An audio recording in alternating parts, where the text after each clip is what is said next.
Everybody, it's Alexa, and guess what time it is? It is time to spring clean. So I'm going to diagram for you your spring cleaning plan.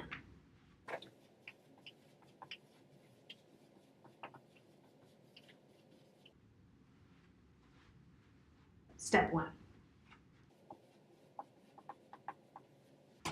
Go through all your clothes.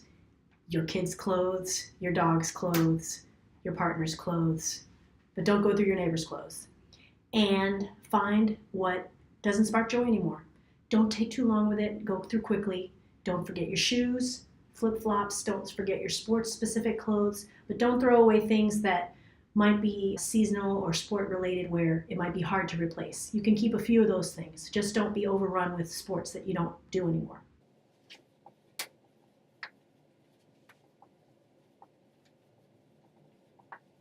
Okay, now look at all your books.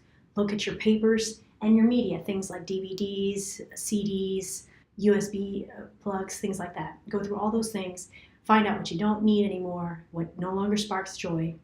You'll be amazed at how much you can get rid of.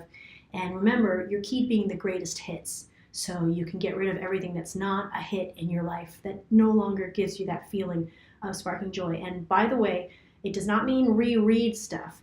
Basically look at spines, hold things, and try to make decisions quickly. 9 out of 10 times you're not going to regret things that you declutter this way.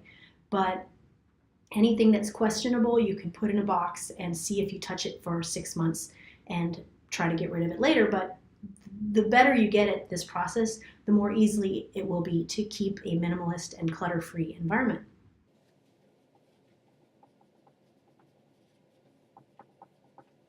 Okay, now it's time to hit the kitchen and the bath.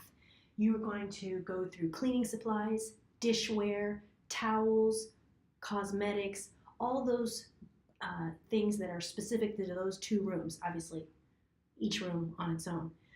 Again, you're going to find so much that you can get rid of. You can also consolidate, and I find, it's really nice to use up things, use up bottles of things, and then try to live without them for a little while and see if it makes a difference, because all too often we haven't even finished using one product and we go out and buy another one, really just for the burst of excitement of getting something new in our lives.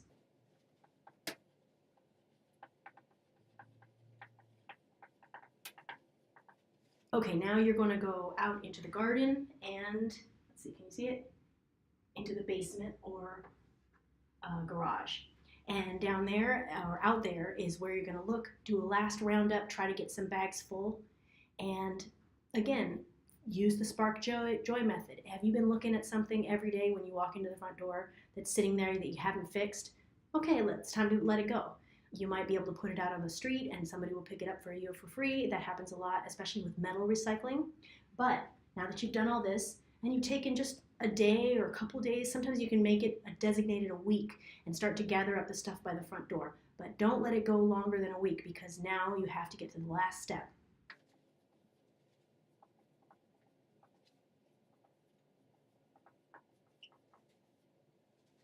It's time to take the stuff to the charity or the dump or the recycling center or the hazardous waste center. Get it out of your life. If you don't take this final step, then you're going to start to accumulate, and that's why people have staging areas like garages that are filled with crap. So you don't want to be there. So you can do it. If you've gotten to step 5, you can take that final step, get it out, put it out on the street. You can also put a free sign or an alert on Craigslist saying that you've got stuff that you're giving away for free. And